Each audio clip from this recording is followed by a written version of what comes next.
Fatia Balkis, biasa disapa Tia, anak keempat dari 5 bersaudara. Ayahku merupakan seorang pedagang kelontong grosiran besar di pasar dekat rumahku. Dia terkenal dengan kejayaan tokonya yang bernama Berkat. Berkat kala itu berdiri dengan megahnya menjadi toko grosiran terbesar dan terlengkap di daerahku. Sedangkan ibu merupakan ibu rumah tangga yang kebiasaannya mengurusi kebutuhan ayah dan kebutuhan 5 orang anaknya. Seorang ibu dengan ambisiusnya mendidik anak-anak dengan baik, berharap kesuksesan akan menjemput kami. Aku memiliki keluarga yang lengkap dan itu cukup membuatku bahagia. Seorang kakak pertama dengan perawakan yang pendiam namun tetap ada ketegasan dalam dirinya. Abangku juga dengan ketegasannya yang menjadi tameng kalau ayah tidak ada di rumah. Kakakku yang ketiga adalah sahabat aku di rumah, manusia yang paling dekat dengan aku di antara yang dekat. Sedangkan si bungsu yang paling simpel hidupnya, yang selalu bermanja-manja dengan kakak dan abangnya. Sungguh sempurna, rasa syukur selalu hadir dalam diriku atas nikmat yang Allah berikan. Pada tahun 2010, merupakan tahun yang cukup bersejarah bagi hidup kami. Hari Minggu kala itu, ayah pulang berjualan dari pasar begitu cepat dari biasanya. Dia mengeluh lemas dan langkahnya terasa berat. Kakinya muncul gelembung besar berair yang membuat dia kesulitan untuk berjalan dan memakai alas kaki. Namun, karena merasa sakit itu, dia tetap berusaha pulang ke rumah untuk beristirahat. Disambut oleh ibu dengan sedikit panik dan masih belum tahu bertindak apa-apa untuk kondisi ayah saat ini. Kondisi ayah sejak saat itu semakin memburuk. Dia didiagnosa terjepit urat saraf bagian punggung. Penyakit itu berefek ke seluruh tubuhnya. Tangannya kini sudah susah digenggam dan sulit memegang benda apapun. Jalannya pincang dan sudah tidak stabil. Sesekali kadang butuh dipegangi walau hanya sekedar ke kamar mandi. Kondisi ayah yang sekarang membuat dia tidak bisa lagi mencari nafkah.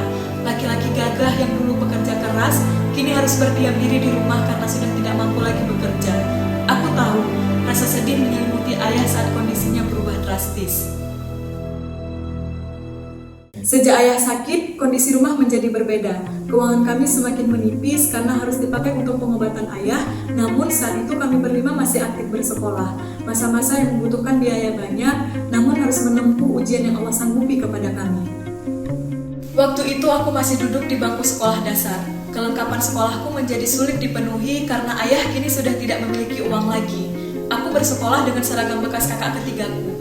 Jilbab warisannya kelihatan lusuh dan warnanya sudah memulai kekuningan.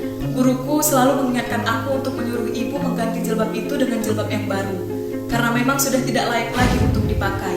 Saat guru berpesan, pesannya itu hanya kuiyakan saja.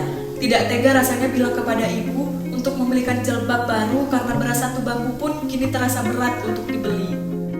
Waktu terus berjalan, kini sudah waktunya aku melanjutkan pendidikan ke jenjang sekolah menengah pertama. Sejak dulu, aku memang bercita-cita untuk melanjutkan sekolah terfavorit di kota sana.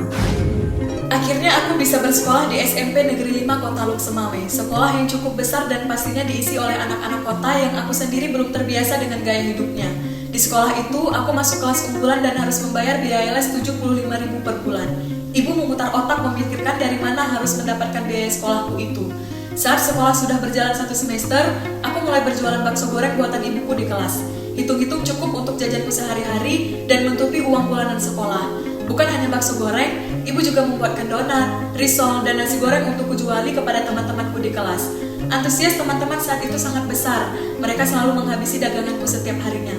Sampai teman-teman dari kelas lain pun tidak jarang memesan daganganku itu.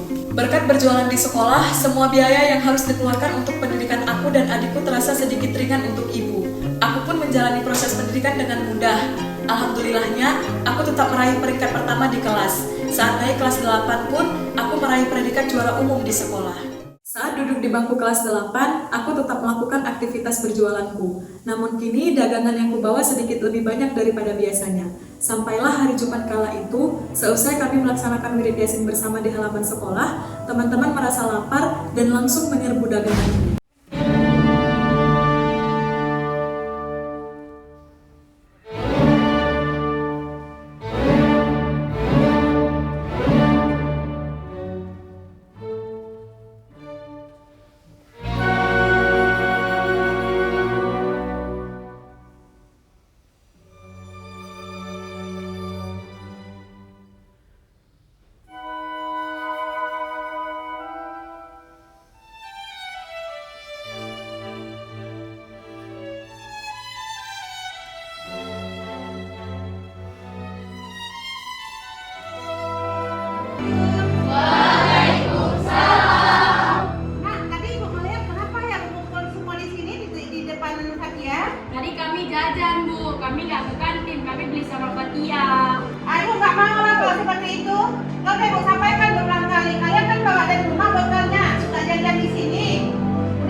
Aku tertatih menuju ruangan BK dari kelas. Aku masuk ruangan itu sendirian dan di sana sudah duduk guruku dan 2 orang guru BK menungguku. Di sana aku ditanyai beberapa alasan kenapa aku berjualan di sekolah saat itu. Setelah menjelaskan semuanya, guru BK bilang bahwa harus memanggil orang tuaku ke sekolah. Mendengar itu tangisku pecah. Aku berusaha menjelaskan semampuku bahwa pemanggilan orang tuaku ke sekolah untuk kasus ini seharusnya tidak terjadi. Aku tidak ingin menambah beban kepada ibu. Ibu juga pernah berpesan untuk jangan mengundangnya ke ruangan BK atas apapun masalah yang aku lakukan. Itu pesan ibu agar aku tidak berkasus di sekolah. Aku juga tidak mau melihat ibu harus berusaha lebih keras lagi untuk menyekolahkanku. Karena kalau aku dilarang berjualan, pastinya ada sesuatu hal yang harus lebih ibu pikirkan untuk menghasilkan uang. Atas segala pembahasan dan pertimbangan di ruangan BK itu, surat pemanggilan orang tuaku batal diterbitkan. Aku juga sudah dilarang berjualan di dalam kelas, tapi guru BK menyarankan aku tetap boleh membawa daganganku asalkan dititipkan di kantin sekolah. Walaupun pendapatanku nantinya akan lebih sedikit kalau daganganku dititipkan ke kantin sekolah dibandingkan berjualan sendiri di kelas. Aku menyetujui saran dari guru BK ku itu. Aku tidak bisa membayangkan bagaimana ibu nanti kalau aku tidak berjualan lagi. Sepulang sekolah hari itu, aku langsung bercerita kejadian tersebut kepada ibu. Aku menjelaskan ada sedikit masalah namun sudah teratasi. Aku pun menjelaskan kepada ibu bahwa kini aku sudah tidak bisa lagi berjualan di kelas. Mendengar cerita itu, ibu berkata dengan tegar, "Tia, terima kasih sudah membantu ibu berjuang sampai sejauh ini. Terima kasih untuk bahu yang selalu kuat bersedia bersama-sama memikul beban ini. Ibu bersyukur memiliki anak yang hebat seperti kalian. Ibu doakan kamu bisa terus melanjutkan pendidikan setinggi-tingginya." Di tahun terakhirku duduk di bangku SMP, aku masih meraih gelar juara umum. Walaupun waktu itu omset jualanku tidak lagi besar seperti sedia kala, tapi aku yakin Allah memberiku rezeki lewat jalur lain. Kembali, ucap syukur selalu datang dari lubuk hatiku yang paling dalam. Saat menjalani kegiatan pendidikan di SMA, aku merasa begitu bersyukur karena Allah permudah segala hal.